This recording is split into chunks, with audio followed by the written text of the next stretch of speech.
خبر پنجشیر کې د مقاومت جبهې او طالبان ترمن نښتو دوام نور حال در سره په ویډیو کې وګورئ. په سلامونو محرکلی کوم پنجشیر کې ځای سرچینې دغه ولایت په ځینو سیمو کې د مقاومت جبهې او طالبان ترمن نښتو پیلېدو خبر ورکړی دی.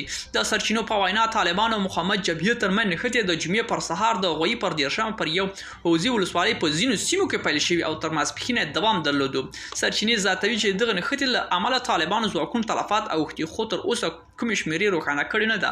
طالبانو تر اوسه په دې اړه څه نه دي ویلي. ویلو ده چې د تیرو اونیو کې د پنجشیر په یو شمېر ولسوالیو کې د مقاومت جبهې او طالبان ترمنځ نښتې شوي دي.